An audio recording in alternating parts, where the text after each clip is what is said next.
time to get to, we've renamed our question segment. It's now, I'm dying to know. And Mary was like, what happened to Left Unread? You know, Mary? We haven't created that segment yet. Left Unread. That's not what it's called, but you were very close. I'm glad that you're listening. Melanie says, who is better of the two of you keeping secrets? I don't know. Adam. Really? Oh my God. Why? Steph, all right. Why? Because Jack can't really keep a secret. That was pretty emphatic, I'm fantastic. I'm fantastic at keeping secrets. I have so many secrets. I have so many secrets that I'm dying to tell. Why? Well, see, I'm not dying to tell them. That's why I'm better at it. People don't give you heavy secrets. They don't. I don't know why. Actually, you have a lot of my secrets, and you've never told anyone. We're friends. Like, of course they do. I don't know why. It's funny. People will tell you anything. You're a great secret keeper. It's true. Well, part of it is I forget. That's part of being a great secret keeper is I do forget. But can I say it's also that I think like as a gay woman, I respect that you're just, I don't want to use the word simple, but that you're just a straight man. And that like, you're not, it's not. It's uncomplicated. Exactly. It's like there's just, Mm-hmm. like I can tell you some dark, weird shit. And then you're like, okay. And then you forget about it because you have paralyzing ADHD sometimes. And then you also like, you're nonchalant, which I love. You make me feel less complicated because you live a less complicated life. Right. Yeah. Okay. Things aren't, I'm sorry I said your ADHD was paralyzing, but it is. I respect your simplicity around secrets. Wow. That's I don't great. know. That was a very also, by long the way, I did not expect to win that so emphatically. So thank you, Stephanie. I appreciate it. I will not forget that. You're welcome. That I will remember. That was a big moment for me. I can keep secrets. No, you can keep secrets. It's not that you can't. But I feel like Adam keeps them better. Not that he keeps them better, but like one day he'll just say something to us and we're like, why didn't you tell us that 3 weeks ago? You knew that the entire time? Yeah. True. Adam's got a lot going on. There's a lot of like F1 and hockey things in his just head. Floating around. Just floating. He has things to focus on. I'm wondering, there is something about Jax though, where everybody feels like they meet her and they're like, I'm going to tell you everything. It's like, if you've got a good therapist, a good hairstylist, a good nail person, whatever it is that you just feel like, I'm going to tell you everything. People tell me dark stuff. They do. But you know what? I love to listen. Why do you think that is? Has that always been the way for you? Yeah, people tell me like heavy, but I like to hear people's stories a lot. So I think it's a mixture of that where they feel safe, and then also they're like, I gotta get this off my chest. But I like to hear about it. But sometimes it's like, I'm at a party and we're in the corner. And you're too polite to say no. And I don't know how to say goodbye or no. And I'm so sober now that it's so dark sometimes. But that hasn't happened in a long time. Yeah, I like to hear people's stories. And sometimes it's heavy. But you would keep their heavy secrets better, I think. You're right. Yeah, You're right. Yeah. I'm not telling anyone secrets. Katie asks, most embarrassing thing to happen to either of you on the air? Back when I was working at 101.3 The Bounce in Halifax, we had a live to air segment it was Fahrenheit Fridays, which I think you remember from the Dome. I did a Fahrenheit Fridays from the Dome. And there was a fire drill, or like these were live to airs from a club, by the way. Yeah, you used to go to a club as a radio station. Yeah. Be like, well, we're live here. Come on down, blah, blah, blah. And it was like live mixing, like you could hear the club. Mm-hmm. And I was board opping. So I was making sure that the club was on the air back at the radio station. And they had like a fire drill, or like somebody pulled the fire alarm.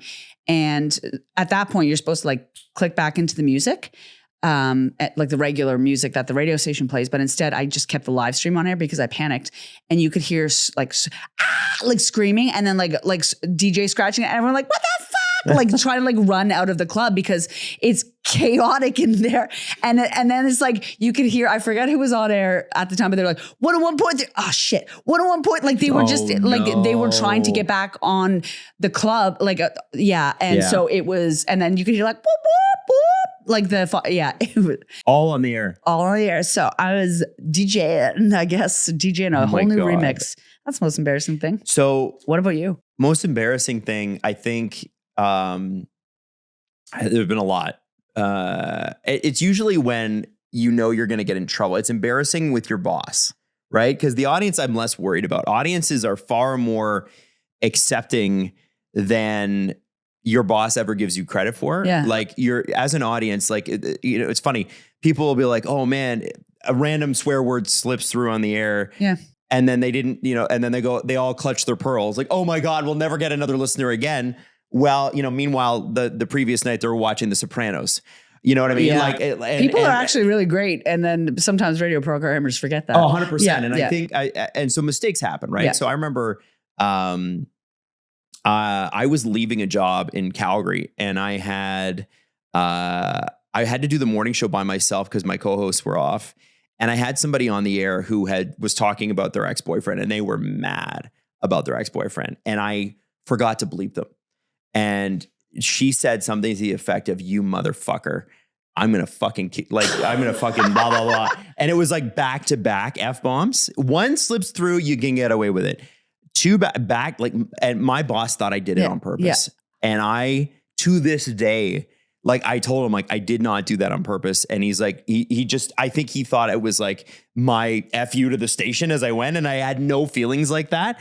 And I just remember being like, you've just made a very awkward situation worse, Adam. Yeah. Like you could have, it wasn't like I meant to, but it was one of those mistakes you walk away and you go, oh, Adam, I hate it. I still hate talking about it. Adam, when we worked at Virgin together, there was a couple times that we've forgotten to bleep. Yeah, but our boss there was very chill about that. Yeah, but also like that it's was an one of the honest like mistake. there were things that she wasn't chill about. Yeah, she was totally chill about that. I don't know. You know She's what? Like, yeah, mistakes happen. And that's the thing. We weren't doing brains. We're radio hosts, not like brains. Like it's not that important. Right. It's not that deep. Yeah. I think the other thing was I was at breakfast television once and I was petting my dog and she was like really into it and she rolled right off the couch.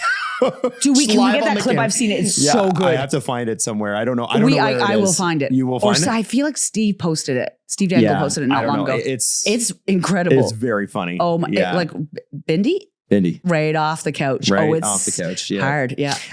Last question. This is more of a philosophical question. Okay. You guys ready for this? I'm down. Yeah. Steph, I'm going to need your input on this. Jack Attacks says, is good chemistry all that matters for a good relationship? No.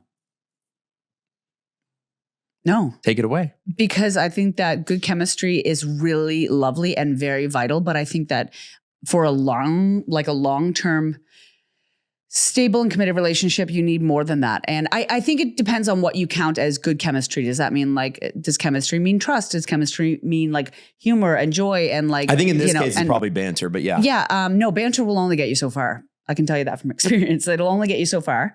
And you have to have a lot of other things to make it afloat longer. And like deep connection, deep chemistry, deep trust, deep repair. Yeah. Yeah. What about you? Steph, you're in a long-term relationship. Yeah. Tell us your thoughts on You're this. the longest term relationship in this room by far. Yeah. Wow, true. Yeah. Yeah, I think good chemistry matters for sure.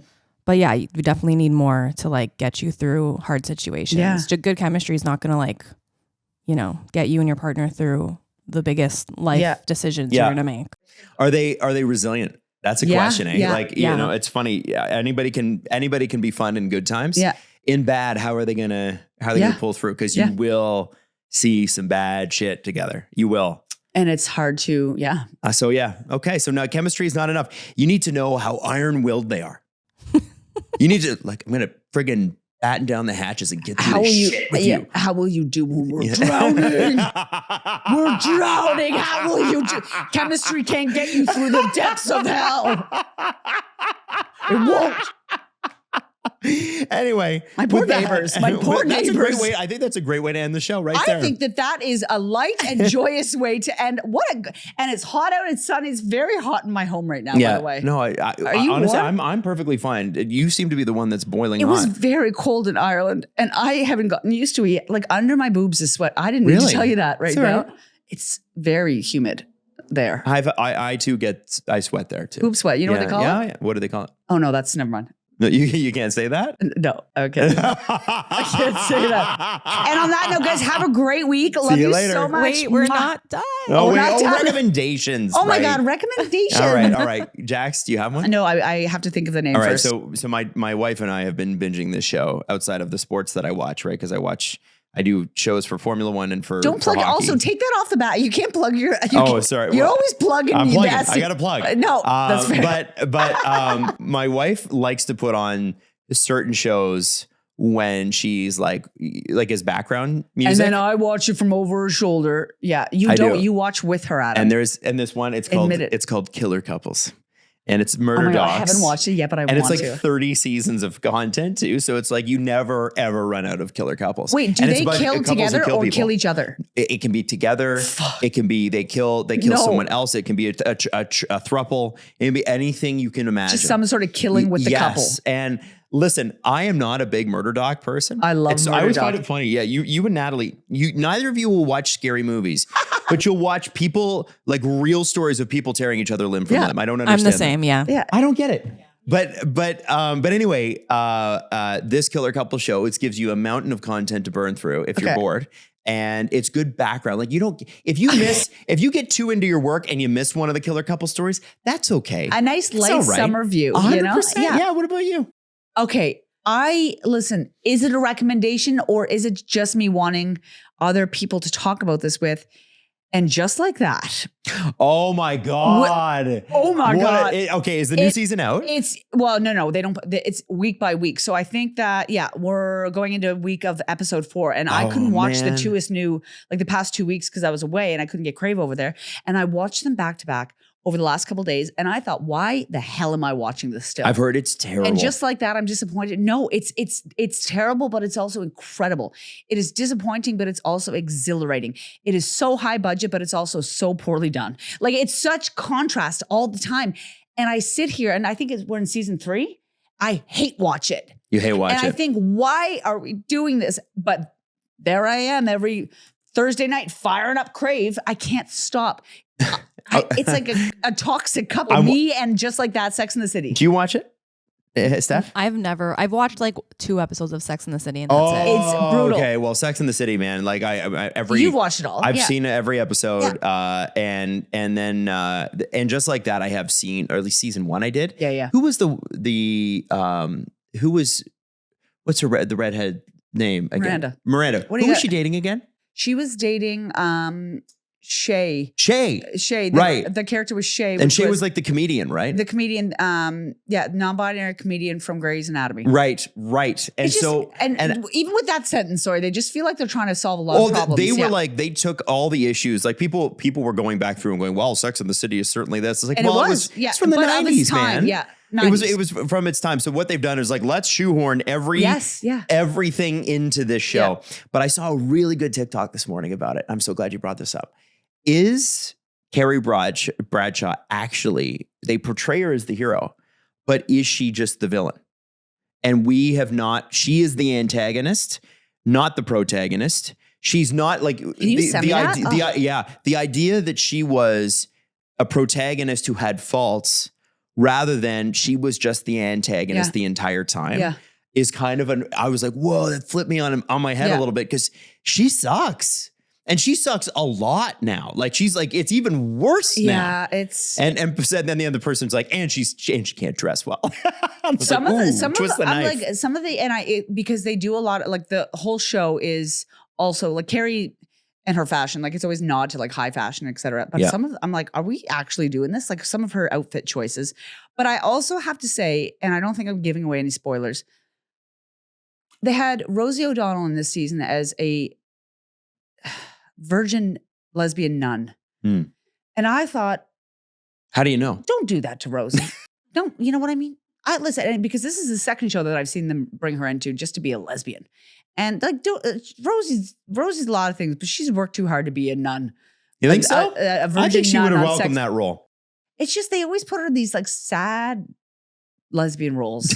It's like here's the sad old lesbian. I'm like, like, who nobody has slept with. Yeah, that nobody will fuck. Like, let her be. Like, excuse my language. Let her be. Yeah. So no, that's my recommendation. Is Sex in the City. Just and just like that. you know what? A good hate watch is a good hate watch.